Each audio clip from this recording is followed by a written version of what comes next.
It's Wednesday, April 10th, 2024. Welcome to the Blessors of Israel Podcast. I'm Matthew Dodd, Executive Director of Blessors of Israel. Earlier today, Iran's supreme leader, the Ayatollah Khamenei, spoke at a religious event which marks Al-Eid al-Fitr, the holiday that formally closes the Islamic holy month of Ramadan. During his speech, Khamenei accused the United States and the United Kingdom of supporting Israel in killing children in their mother's arms and patients in hospitals. Khamenei said, quote, "During the last 6 months in Gaza, the Western governments themselves put on display this evil nature before the eyes of the world. Their strength does not match that of the resistance fighters, so they claimed the lives of old men, families, children, and women, and killed more than 30,000 innocent people." Now, what Khamenei failed to mention in his speech is that Israel was brutally attacked by Hamas terrorists, an Iranian proxy, on October 7th of last year. During that barbaric attack, 1,200 Israelis were murdered. Women and young girls were raped. Babies were burned to death and beheaded before their parents. And approximately 240 people were taken hostage.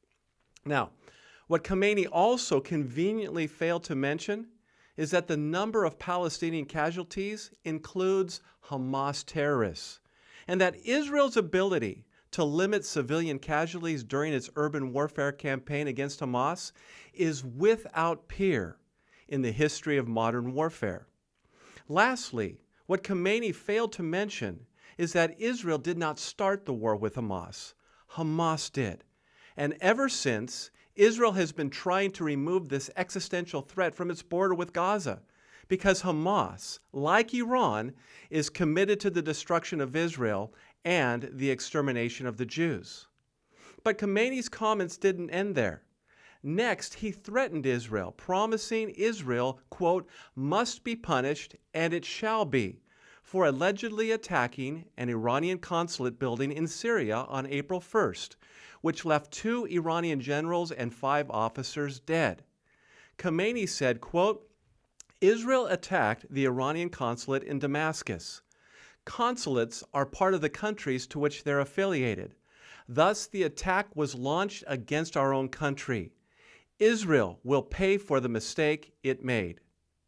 Last Friday, April 5th, CNN reported, quote, "The U.S. is on high alert and actively preparing for a significant attack that could come as soon as within the next week by Iran targeting Israeli or American assets in the region." Now, CBS News also reported that same day, quote, "The U.S. has picked up intelligence that Iran is planning a retaliatory attack that would include a swarm of Shahed loitering drones and cruise missiles. Officials say the timing and the target are unknown, but it is likely to come by the end of Ramadan." Last week, I noted that Israel had placed its embassies around the world on high alert. The Israel Defense Forces, the IDF, also canceled home leave for all combat troops and even scrambled GPS systems in Israel. Due to the increased threat, Israelis began stockpiling supplies out of fear of an attack from Iran, even though the IDF claims there is no need to do so. In response to Khamenei's threats earlier today, Israel's foreign minister, Israel Katz, warned that Israel will strike Iran directly if an attack against Israel originates from within the borders of Iran.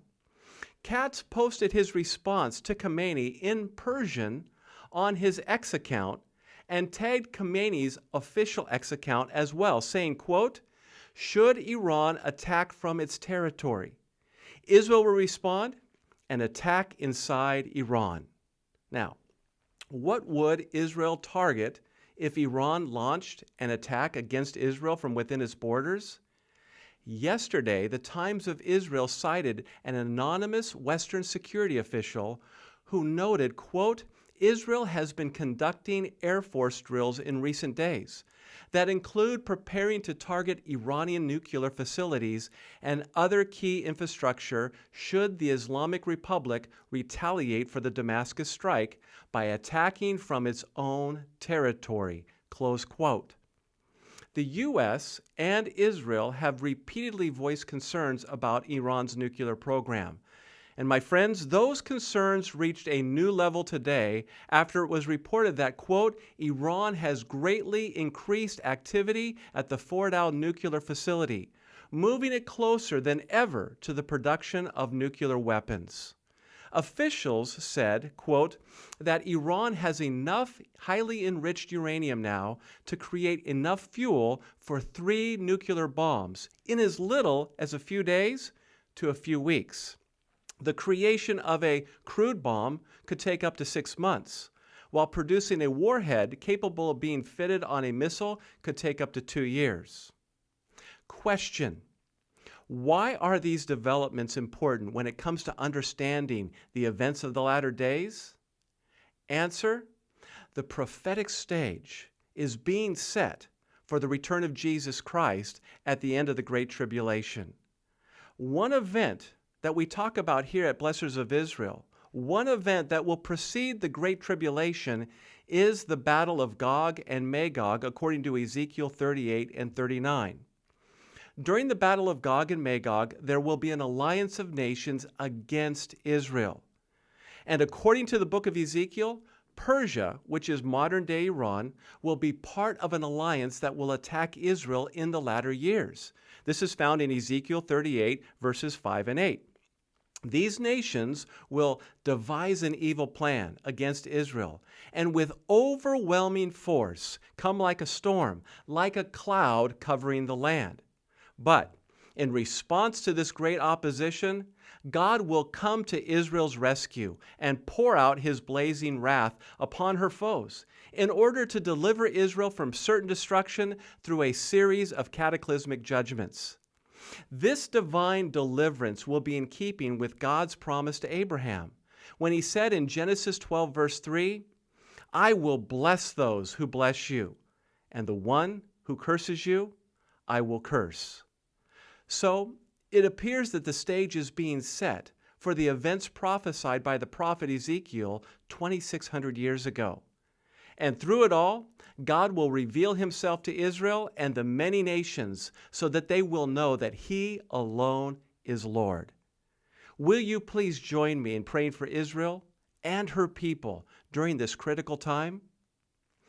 To receive the latest curated news concerning Israel with biblical commentary, please visit our website at www.blessors.org. That's Blessors with an ors.org. Please subscribe to our channel on this platform and make sure you like this podcast. You can also follow us on Facebook, Twitter, and Getter. We also appreciate your prayers and your ongoing financial support as we build this new, important ministry. Thanks again for joining me. Remember, those who bless Israel will be blessed. Shalom, shalom.